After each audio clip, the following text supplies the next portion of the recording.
Welcome दोस्तों, इस video में बात करेंगे इस वक्त सोशल मीडिया पर क्या वायरल चल रहा है। जिस तरीके से नेशनल मीडिया, जी हाँ, देश की बड़ी मीडिया कंगना को फुटेज दे रही है, जिस तरीके से कंगना इंटरव्यू देने जा रहे हैं, कहीं पॉडकास्ट में बिठाया जा रहा है, सवालात किए जा रहे हैं, उससे समझ में आता है कि देश के अंदर हो रहे बड़े बड़े मुद्दों पर बोलने को कोई तैयार नहीं है। शेयर करेंगे आपके साथ सोशल मीडिया पर इस वक्त क्या वायरल। अस्सलाम वालेकुम वरहमतुल्लाहि वबरकातुहू। उम्मीद है आप सब खैरियत से होंगे। मैं भी अल्हम्दुलिल्लाह अल्लाह का लाख लाख शुक्र है सना खैरियत से। आज इंशाल्लाह जिस वीडियो रिएक्शन देने आ रहे हैं मिस्टर रिएक्शन वाला, इनके चैनल का नाम है, इनके चैनल का लिंक मैं डिस्क्रिप्शन बॉक्स में दे दूँगा।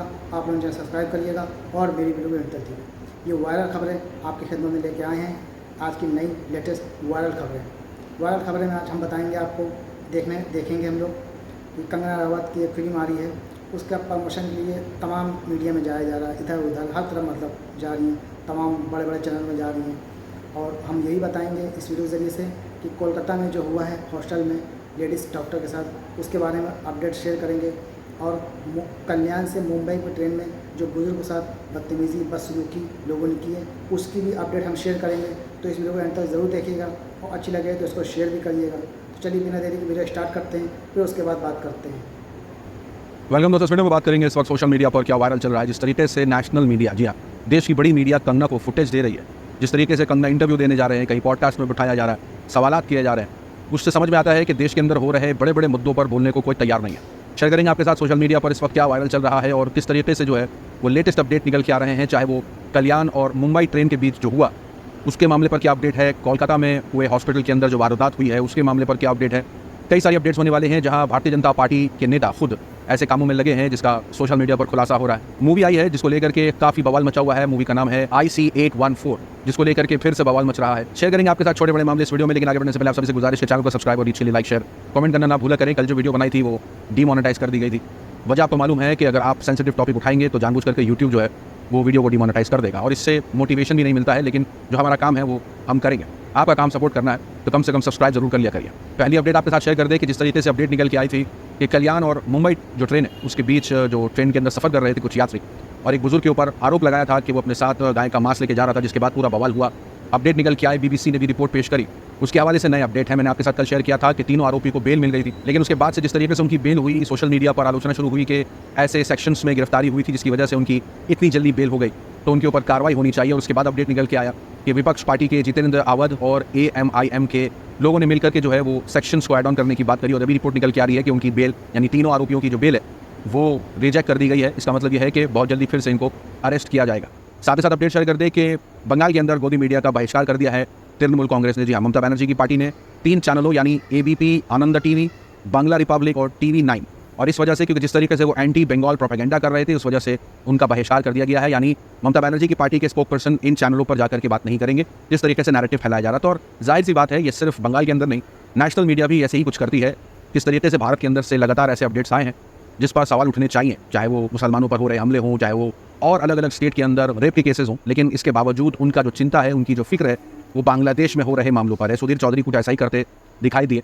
1 तारीख का ये ट्वीट है उनका, लेकिन उससे पहले ऐसे मामले आ चुके हैं जिसके अंदर भारत के अंदर ही मुसलमानों के साथ जो हुआ है उस पर बोलने को कोई तैयार नहीं। यहाँ पर और पार्टियों को भी इससे प्रेरणा लेनी चाहिए जो मामला बंगाल से निकल के आ रहा है। TMC के नेता हैं, उन्होंने प्रोटेस्टर्स को लेकर के एक बयान दिया। आपको मालूम होगा जिस तरीके से कोलकाता वाले मामले पर जो प्रोटेस्ट हो रहा है बंगाल के अंदर, उसको लेकर के TMC नेता ने एक बयान दिया, और बयान में उन्होंने कहा कि जो कोई भी बुरा भला कहेगा, ममता बनर्जी के खिलाफ कहेगा, उसके साथ बुरा सलूक किया जाएगा। माँ बहनों की बातें उन्होंने करी और इसको लेकर के वीडियो वायरल हो गई। अब अपडेट निकल के आ रही है कि खूब TMC के जो नेता हैं उनको पार्टी ने ही सस्पेंड कर दिया है ऐसा बयान देने की वजह से। यानी आप खुद देखिए कि अगर पार्टी के नेता ऐसा बयान देते हैं तो विपक्ष बाद में आवाज़ उठाए, लेकिन पार्टी को पहले ही एक्शन लेना चाहिए ऐसे लोगों के खिलाफ, और TMC वही करती हुई दिखाई दी। साथ ही साथ अपडेट निकल के आ रही है, बताया जा रहा है कि संदीप घोष जो कि फॉर्मर प्रिंसिपल थे कोलकाता मेडिकल कॉलेज के, जहाँ वो हादसा हुआ डॉक्टर के साथ, अभी रिपोर्ट निकल के आ रही है कि CBI ने उनको गिरफ्तार कर लिया। लेकिन जिस तरीके से बंगाल में प्रोटेस्ट देखने को मिल रहा है, देश के अलग अलग कोनों से भी कुछ ऐसी रिपोर्टें निकल के आ रही हैं। एक और अपडेट निकल के आ रहा है, बताया जा रहा है कि कर्नाटका के BJP नेता अरुण कुमार के ऊपर भी इसी तरीके का मामला जो है वो दर्ज हुआ है। सोशल मीडिया पर इन मामलों को लेकर के चर्चा, और ये खबर देखिए उत्तराखंड की है। 2 खबरें शेयर करूंगा ताकि आपको पता चले किस तरीके से नाम देख करके, किस तरीके से समुदाय देख करके बात होती है। यहाँ देखिए उत्तराखंड का मामला बताया जा रहा है कि भगवत बोरा जो कि BJP नेता थे, उनको तो पहले पार्टी ने सस्पेंड कर दिया। पहले से मतलब ये हुआ कि ये खबर आने के बाद सस्पेंड किया। मामला उनके ऊपर सेम था कि 14 साल की लड़की के साथ उन्होंने ऐसा कुछ किया जिसकी वजह से उनको सस्पेंड कर दिया पार्टी से। लेकिन सेम अपडेट निकल के आ रही है उत्तराखंड से, बताया जा रहा है कि एक मुसलमान के ऊपर आरोप था कि वो जिस तरीके से लड़कियों को छेड़ रहा था, उनके साथ यूँ समझ लीजिए कि छेड़खानी वाला मामला आया, अश्लील इशारे कर रहा था, उसको लेकर के आवाम इतना भड़की वहाँ पर कि लगातार ये रिपोर्ट आ रही है कि वहाँ पर जो दुकानें थी उन पर लोगों ने हमला कर दिया। अब ये देखिए, नाम देख करके आउटरीच किया जाता है, वहीं बीजेपी नेता ऐसे मामलों में जो है आरोपी होते हैं और जिस तरीके से मामला किया जाता है उस पर सन्नाटा देखने को मिलता है। सोशल मीडिया पर भी कोई आउटरीच देखने को नहीं मिलता। यहाँ तक कि जिस तरीके से लगातार अपडेट्स निकल के आते हैं कि आरोपी देख करके, उसका समुदाय देख करके, उसका धर्म देख करके कार्रवाई की जाती है, तो यहाँ पर सुप्रीम कोर्ट के अंदर भी याचिका दायर की गई थी, जिसके अंदर सुप्रीम कोर्ट ने कुछ ऐसी बातें कही हैं बुलडोजर की कार्रवाई पर जिसे आपको सुनना चाहिए। बुलडोजर एक्शन को लेकर के सुप्रीम कोर्ट ने कहा है कि अगर कोई सिर्फ आरोपी है तो प्रॉपर्टी गिराने की कोई कार्रवाई नहीं होनी चाहिए। यहाँ तक कि अगर दोषी भी है तो ये सही नहीं है। यहाँ तक कि सुप्रीम कोर्ट ने कहा है कि बहुत जल्दी जो है वो पैन इंडिया गाइडलाइंस फ्रेम करने वाले हैं, यानी पूरे इंडिया के अंदर जिस तरीके से ये बुलडोजर की कार्रवाई होती है उसको लेकर के वो बहुत जल्दी जो है कुछ कानून बनाने वाले हैं। यहाँ आपकी स्क्रीन पर आपको बताया किस तरीके से हरियाणा के अंदर जो है वो सिर्फ मांस पका करके खाने के आरोप में एक मुसलमान शख्स के साथ जो हुआ। मैं उन लफ्ज़ों का इस्तेमाल इसलिए नहीं कर रहा हूँ क्योंकि मैंने नोटिस करा है कि जब कभी मैं ऐसे लफ्ज़ों का इस्तेमाल कर रहा हूँ यूट्यूब वीडियो को डिमोनेटाइज कर देता है। तो यहाँ पर इस वजह से आपको समझना पड़ेगा कि खबरें तो आएंगी, लेकिन जिस तरीके से मुझे आपके सामने रखना पड़ेगा उन्हें आपको सुनना और समझना भी पड़ेगा। अभी अपडेट निकल के आ रही है कि हरियाणा के अंदर फरीदाबाद में गौ रक्षकों ने आर्यन मिश्रा को गौ तस्करी यानी गौ तस्कर समझ करके, यानी गाय का मांस इधर से उधर लेके जाने वाला समझ करके उसके साथ यह काम कर दिया। जी हाँ, अब सोच के देखिए कि बात सिर्फ मुसलमान तक नहीं है, शक की बुनियाद पर खुद हिंदू ही, गौ रक्षक ही हिंदुओं के ऊपर किस तरीके से अत्याचार कर रहे हैं। खबर सोशल मीडिया पर काफी वायरल है। यहाँ तक कि आपको बता दें आपके साथ पिछले कुछ दिनों से एक मामला काफी सोशल मीडिया पर वायरल है, जहाँ पर रामगिरी महाराज ने प्रॉफिट मोहम्मद के बारे में कुछ कहा और उसके बाद जिस तरीके से मुसलमानों ने विरोध प्रदर्शन किया।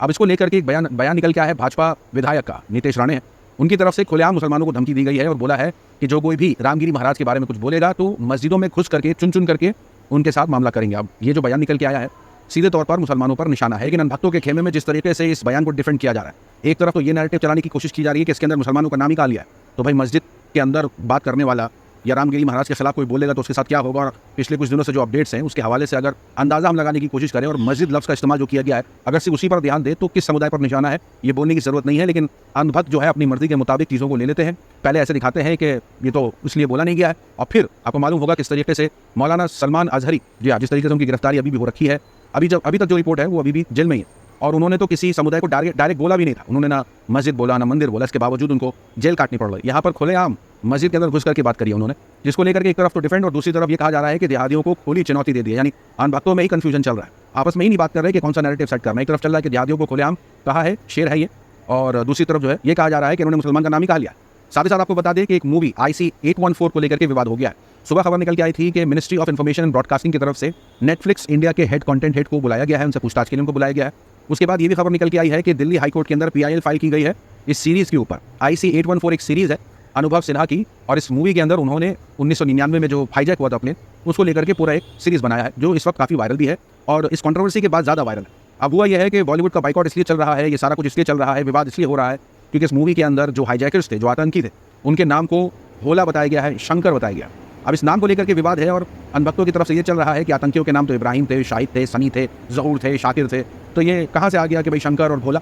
अब सवाल ये है कि ये लोग पढ़ते पढ़ते हैं कि नहीं वो मुझे नहीं पता, लेकिन जिस तरीके से इन आतंकियों ने, इन हाईजैकर्स ने अपने निक नेम रखे थे, तो इस सीरीज़ के अंदर उनके निक नेम को ही इस्तेमाल किया गया। भोला और शंकर हाईजैकर्स ने रियलिटी में भी, यानी जब हाईजैक किया था उन्होंने अपने नाम रखे थे, और इस वजह से जो है वो फिल्म के प्रोड्यूसर डायरेक्टर ने भी फैसला किया होगा कि यही नाम रखा जाए। याद देखिए हाईजैकर्स ने अपने नाम क्या क्या रखे थे, चीफ, डॉक्टर, बर्गर, भोला, शंकर, इस नाम से एक दूसरे को बुलाते थे, अपने असली नाम से नहीं बुलाते थे। तो मूवी बनाते वक्त उन्होंने, यानी सीरीज़ बनाते वक्त उन्होंने वही नाम रखे जो आतंकी और हाईजैकर्स अपना नाम रखते थे। अगर थोड़ा सा ये पढ़ लेते हैं अनभक्त तो इनको पता चलता कि खुद MEA यानी मिनिस्ट्री ऑफ एक्सटर्नल अफेयर की वेबसाइट पर खुद ये चीज़ें मेंशन है कि इन लोगों ने अपने ऐसे ऐसे नाम रखे थे, जिसको लेकर के सोशल मीडिया पर बवाल एक तरफ, लेकिन दूसरी तरफ जो है वो आलोचना।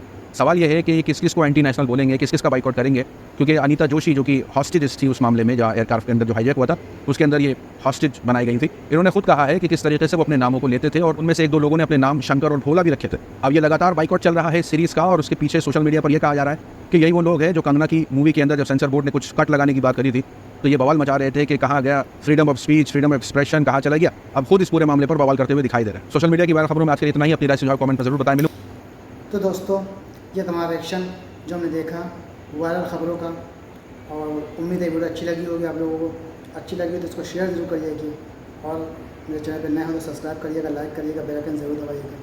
फिर मिलेंगे इंशाल्लाह नेक्स्ट वीडियो में, तब तक के लिए अस्सलाम वालेकुम व रहमतुल्लाहि व बरकातहू।